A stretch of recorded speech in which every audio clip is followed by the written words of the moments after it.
Beautiful day in the neighborhood. Reaction Beanie Yo 166. Dating that neighborhood. My brothers and sisters. My people.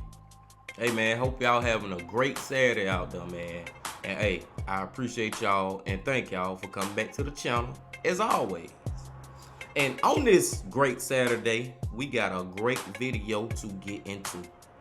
Because the man, the myth, the legend has just dropped another video.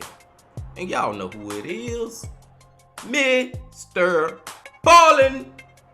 Back to MrBallen, y'all. And the title of the video is Her Death Touch Baffled Doctors. Her death touch.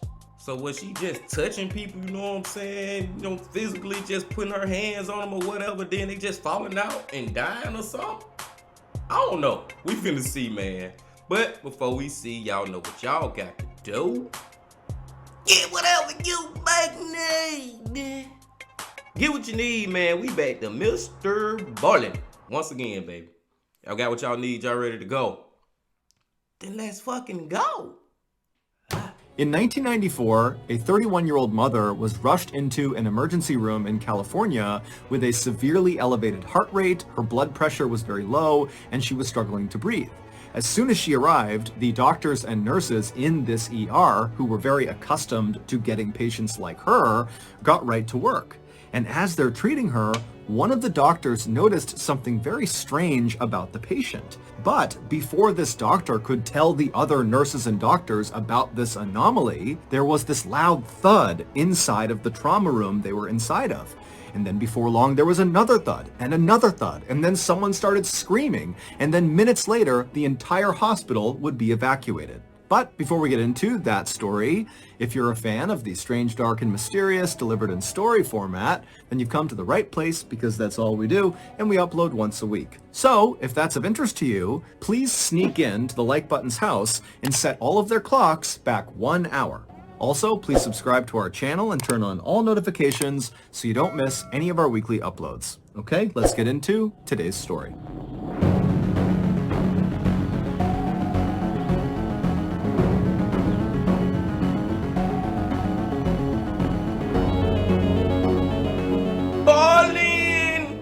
Hey, real quick, y'all, you know, I got to come up with my theory before we get into it. You know, we got to think about what MrBallen just said now.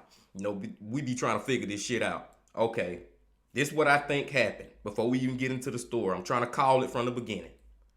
I think this lady got into some type of chemicals or radiation, radioactivity or something, had got into some kind of poison or some shit, had got inside her body, and it was already killing her, but whatever it was also poisonous or, you know what I'm saying, could kill everybody around her. That's what I'm thinking, some kind of radiation, radioactivity, whatever the word is type shit. But let's see. On the night of February 19th, 1994, a man in Southern California called 911 because his girlfriend was struggling to breathe. When the 911 dispatcher picked up this man's call, he was very distraught and asked them to please send an ambulance as fast as you possibly can. But despite how upset this man was on the phone, he was not actually surprised this situation was unfolding. His girlfriend, 31-year-old Gloria Ramirez, had been diagnosed with terminal cervical cancer just 6 weeks earlier, and the doctors had told her that she likely did not have much time left. And making this even more tragic, Gloria had actually gone into the hospital a few years earlier with symptoms and signs that she likely had cancer, but the doctors missed it. Had they caught it back then, they likely could have saved her. Still, after receiving her very grim diagnosis just a few weeks earlier, Gloria had resolved to fight her cancer as best as she could. After all, she had a lot to lose. Gloria had 2 young kids. She had a boy and a girl who were 9 and 12 years old respectively. And Gloria absolutely adored them and really devoted her life to them. In the evenings, she would play with them and help them with their homework, and the whole time she'd be cracking jokes to make them laugh and smile. And then even when Gloria was not actively parenting her kids, she was always a very positive presence in their lives. She was optimistic, she was happy, she was upbeat, and oftentimes she could be found wandering around with a big smile on her face, singing a religious hymn to herself. So, when Gloria got this terrible news that she had late-stage cancer, she was obviously terrified and sad, but she was also very determined to find a way to survive because she knew her kids still needed her. Around the time Gloria was diagnosed, her doctors told her she would begin radiation treatment for her cancer at the end of... There it go. There it go. I told y'all, bro. Hey, I might have figured it one out before it started, and that's very rare with MrBallen. But I know it finna be some twist in this shit. Let's go. February, so she had a few weeks to wait. And so during this waiting period, Gloria found herself spending a lot of time researching her disease, looking for things she could be doing on her own right now to make herself feel better, or even potentially increase the odds of her survival. So, on February 19th, when Gloria told her boyfriend that she was starting to have some issues breathing, the boyfriend didn't hesitate for a second to call 911 because he knew firsthand from living with Gloria that she was desperate to survive, and so any changes in her symptoms needed to be treated like an emergency. It was around 8 p.m. that night when the ambulance pulled up in front of Gloria's home. Paramedics climbed out, they rushed over to Gloria, they put her on a stretcher, they gave her a mask with oxygen, and then they loaded her into the back of the ambulance, and then seconds later they were flying down the road with their sirens blaring.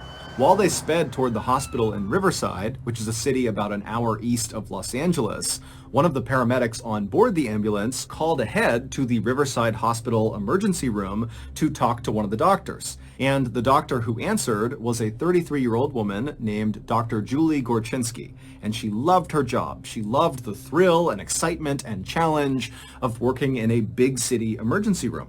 And so she takes this call, the paramedics tell her that they have a patient who has terminal cancer, she's having a hard time breathing, and her heart rate is becoming very unstable to the point where if it's not controlled soon, it's going to kill her. And they told Julie they would be there in about 5 minutes. And so Julie, she hangs up the phone and immediately began preparing for receiving a critical patient, as well as getting trauma room 1 ready, which is where Gloria would be treated.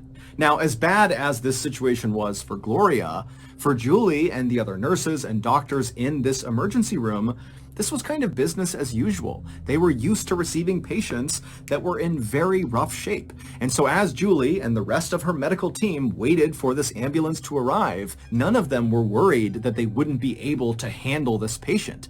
They thought tonight was going to be as routine as any other night. However, they would be very, very wrong. I think also, y'all, I think that, I'm trying to get it out there now. I think this damn lady, before she started getting that radiation treatment, she tried to do some kind of home remedy type treatment shit. You know what I'm saying? And end up fucking herself up. Ambulance ride took about 15 minutes, so they pulled into the Riverside Hospital right at 8:15 p.m. And as soon as the ambulance came to a stop, the paramedics jumped out, they ran around to the back, they opened up the back doors, they pulled Gloria out still on her stretcher, and they pushed her as fast as they could through the doors into the emergency room. Once inside, Julie and the rest of her team, they took Gloria and they pushed her left down a hallway into trauma room 1. Once inside, the doctors and nurses immediately noticed that Gloria's heart rate was spiking dramatically and her blood pressure was falling dramatically. So, Julie and her team began administering a standard set of treatments for someone in this condition. They switched Gloria's oxygen mask she had been using on the ambulance ride for a more powerful one. They gave her painkillers, sedatives, and drugs to help steady her heartbeat. And at first, the treatments seemed to be working because pretty quickly Gloria's heartbeat began to level out. However, it didn't last. Soon, Gloria's heartbeat was racing so insanely fast that all of these alarms were going off on her heartbeat monitor. Knowing they had to act quickly, Julie and her team began removing Gloria's t-shirt in order to administer electric shocks to her chest with paddles. This is a way for doctors to kind of reset a patient's heartbeat. As the nurses got the electric paddles ready, they and the rest of the medical team suddenly noticed two strange things about Gloria. The first was that Gloria seemed to be emitting this strange garlicky smell from her mouth. The second was Gloria's skin looked very greasy. However, despite the entire medical team taking note of these two things, no one thought they were significant. Lots of patients suddenly are brought into the ER, and very rarely do they have a chance to shower or brush their teeth beforehand. And so they figured that was the reason she looked and smelled that way. Finally, the big electrical paddles were ready, and so the nurses placed them on either side of Gloria's heart, and then they began sending powerful bolts of electricity into Gloria's chest. While the nurses worked on Gloria's heart, other members of the medical team needed to assess Gloria's overall condition, and so to do that, they needed to draw her blood. So a nurse took an alcohol wipe and cleaned a small spot on Gloria's arm, and then she took a syringe and jabbed it inside of Gloria and began the draw. And as soon as she did this, Trauma Room 1 filled with a new smell. It was a chemical smell.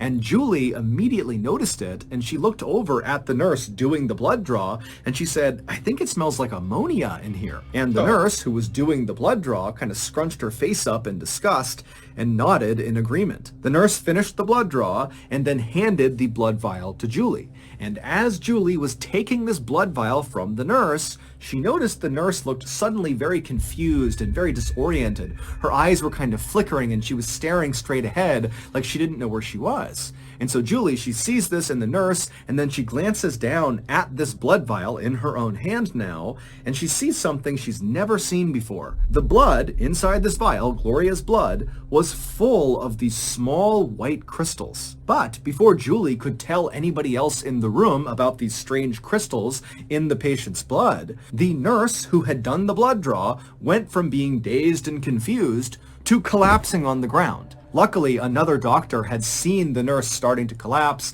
and dove out and caught her right before her head hit the ground. This collapsed nurse was very quickly placed on a stretcher and wheeled out of Trauma Room 1 so the other doctors and nurses could focus on Gloria, who was obviously dying. And so Julie, who was still just standing in the middle of this room holding this vial of blood, was wondering what the heck just happened to her colleague, and she's also looking down at these crystals thinking, I've never seen this before, what does this mean? And right as she was about to flag one of the other medical team members over to look at it, Julie began feeling very nauseous and her head started spinning, and then she felt like she might collapse, and so not wanting to cause any more distractions for the main team, she quickly placed this vial of blood on a nearby tray, and then she quickly made her way out of Trauma Room 1 and sat down in a nearby chair. Man, bro, she's supposed to be told everybody in the room, look at this blood. You know what I'm saying? She probably been brought awareness instead of just sitting it down and then walking or running out. Like, I get that you ain't trying to make nobody panic and you trying to get them to, you want them to try to save this lady, but think about everybody at this point. One person already fell out. You feeling like you about to fall out. Something going on with this lady in this damn room, and everybody should know about it, man. It's like you leaving them in there to die. Let's go. And as soon as she sat down, another staff member at the hospital who had not been inside of the trauma room ran over to Julie and asked her, hey, are you okay? And Julie, she looked up at the staff member and she tried to speak, but she couldn't.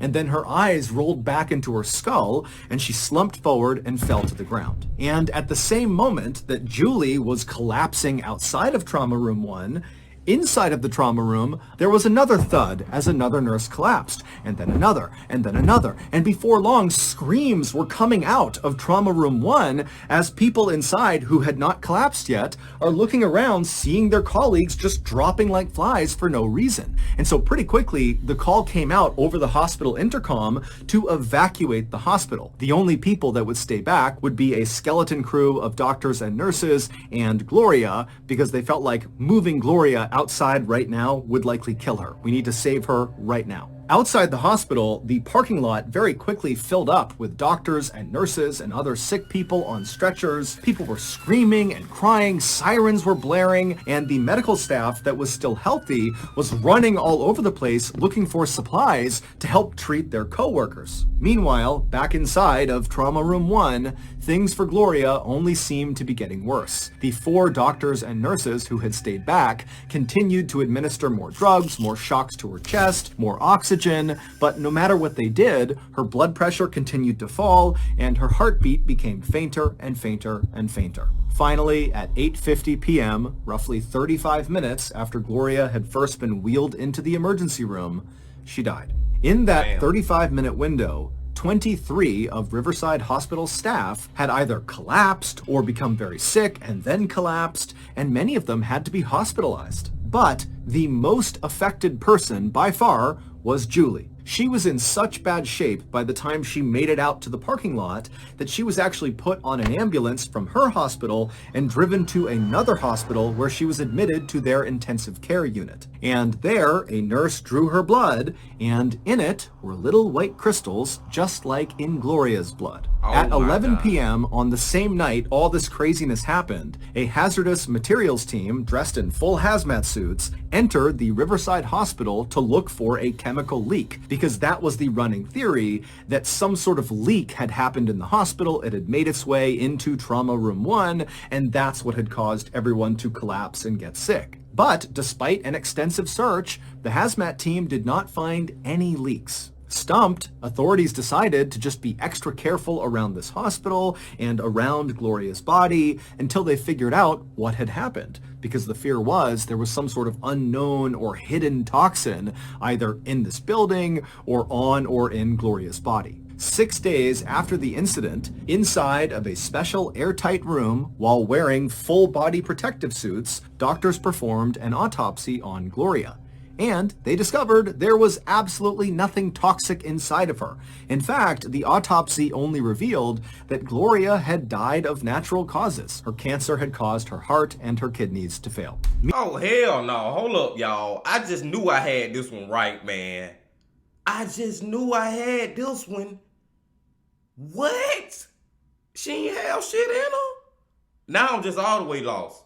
See how MrBallen do us, man? Do y'all see, my brothers and sisters, how MrBallen do us? I just knew I had it right. So what the hell happened then? Let's go. Meanwhile, although the other medical staff members who had gotten sick inside of Trauma Room 1 had mostly recovered, Julie just could not seem to get any better. She had breathing problems and pancreatitis, which is the inflammation of the pancreas, and it's very painful, and her bones were literally just starting to die, leaving her in a wheelchair.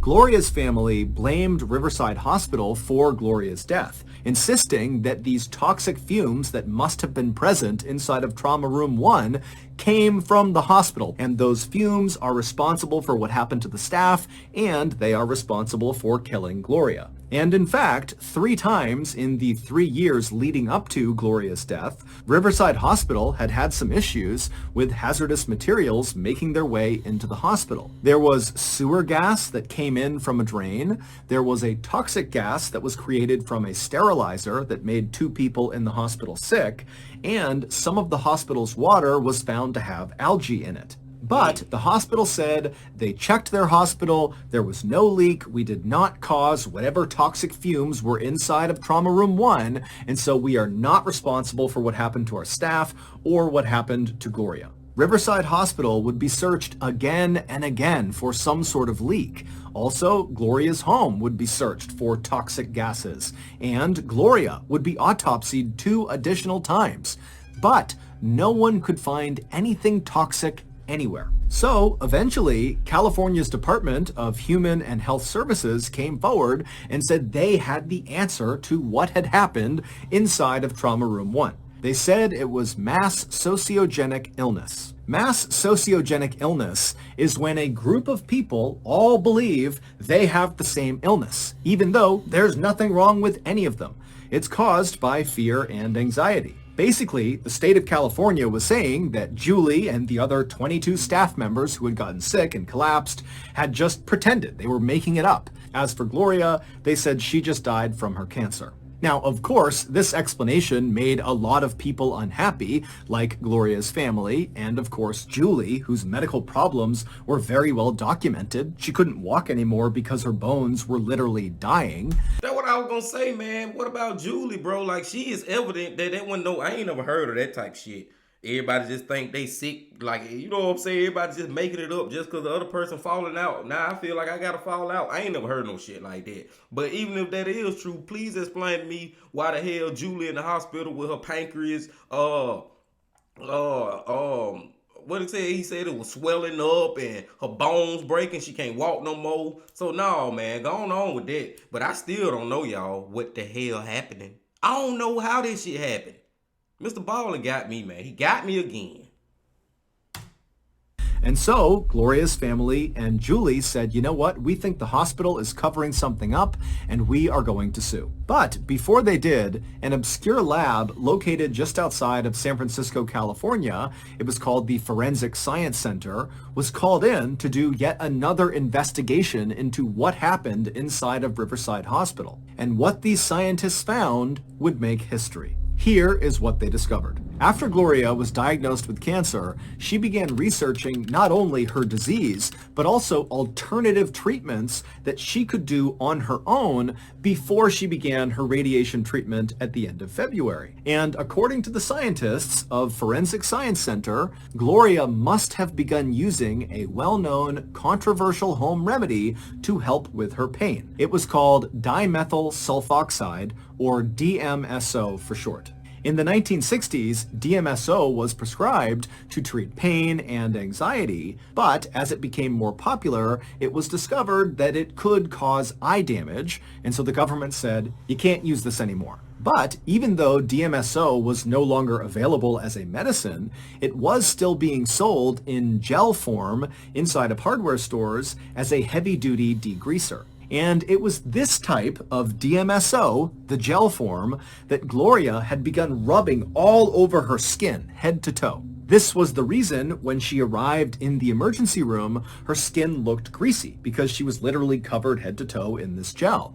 It was also why her breath smelled like garlic, because after DMSO is absorbed into your bloodstream, you emit a sort of garlicky smell both through your pores and out of your mouth. But the discovery that Gloria had been using DMSO did not account for why all these people in the hospital began collapsing and falling ill when they were around her. It turned out on the night that Gloria's boyfriend called 911 because Gloria was suffering from breathing problems, Gloria was also suffering from another medical issue, but it was so minor, the boyfriend didn't think to bring it up to the 911 dispatcher or to the paramedics when they arrived. And this secret medical condition that Gloria had was a urinary tract infection, which is an infection in any part of the urinary system. These are very common and usually very easy to treat. But what nobody realized was that because Gloria had this infection, her body was not flushing out the DMSO chemicals that had seeped inside of it from all this gel on her skin. Still, even very large amounts of DMSO chemicals inside of your body or on your skin is not enough to cause any harm to you or people around you. The danger started when the EMTs in the ambulance put that oxygen mask on Gloria's face as they transported her to the hospital. Suddenly, there was this new chemical being introduced into Gloria's body, oxygen. And the scientists from the Forensic Science Center said this new chemical, oxygen, began interacting with the DMSO chemicals trapped inside of Gloria's body, and together they formed a new chemical. Now, if Gloria had gotten to the hospital and responded more positively to the treatments and medicines that the doctors and nurses at the ER gave her, then Julie and the rest of the staff inside of that hospital would never have gotten sick. For that to happen, for that catastrophe to play out inside of that hospital, two very specific things had to happen in the correct order. And they did. First, there was the electric shocks. When the medical team was pumping electrical shocks into Gloria's chest, The scientists from the Forensic Science Center say those charges of electricity interacted with that new chemical that had been created inside of Gloria, and it changed this new chemical again. And this time, the change made the chemical deadly.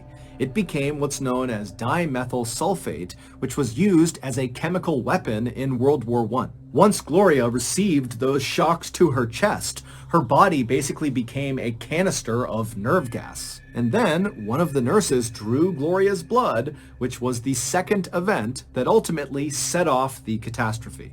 Emergency rooms are typically kept fairly cold, roughly 66 degrees Fahrenheit. But when this new deadly chemical was created inside of Gloria, it was still inside of her body where it was warm. And for dimethyl sulfate, when it is warm, it's unstable and much less dangerous.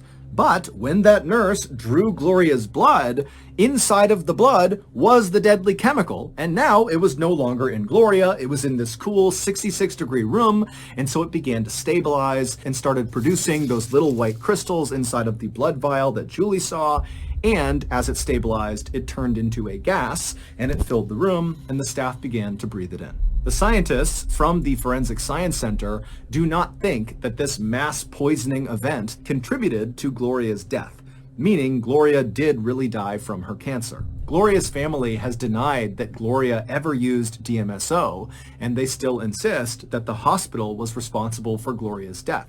The hospital would ultimately pay $800,000 in settlement money to Gloria's family, but the hospital would never admit that they did anything wrong. Julie's lawsuit against the hospital was ultimately dismissed, and her bones never really recovered from the damage that was done to them, despite 8 surgeries to try to fix them. However, Julie would eventually go back to being a practicing doctor at another hospital, and she has said the ordeal she went through inside of Trauma Room 1 at Riverside Hospital actually made her a better doctor.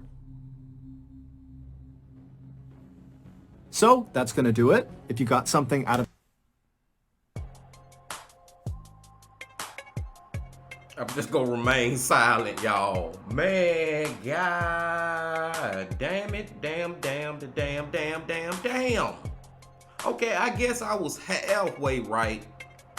Just a little bit right. But like I had said at the beginning, I was like, but we know MrBallen gonna throw a twist in there. Man, he threw a million twists in that bitch, man. Cause, okay, what name, Gloria, yeah, she is like the start of the chain of events that led to all those people falling out in the hospital and shit. You know what I'm saying? She was the start of it just by putting that DMSO shit on her. But bruh, it's so many events that actually led up to that after she put that shit on her, bruh.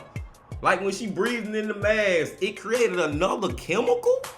Like what's the chances of that shit happening?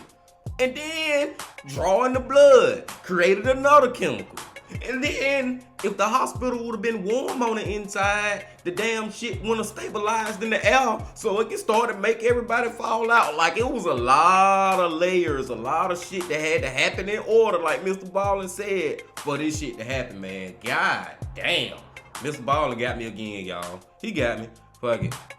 I mean, I called it a little bit, but I just thought, damn. I see the thing is, why I was wrong at was, excuse me. The thing why I was wrong at, y'all, I was thinking the fucking whatever she had did at the house, trying to have a remedy to the cancer treatment or whatever, trying to do whatever she was trying to do. I'm thinking that shit was actually dangerous to the point where it would actually kill her and kill people around her. That was really not the case, bro. What she put on her, that wasn't the reason that she died. She died of natural causes.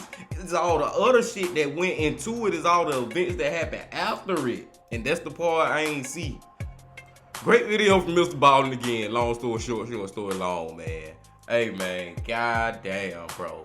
I'm gonna go and let y'all get up out of here, man. Enjoy the rest of y'all weekend, bro. Please come on back tomorrow, because you know I will be back. Please hit that like button, comment, subscribe, and all that good shit right there. But until I see y'all again, y'all know I got one more thing to say. Love, peace, and happiness. Stay safe. Don't stop. Keep going. Yeah.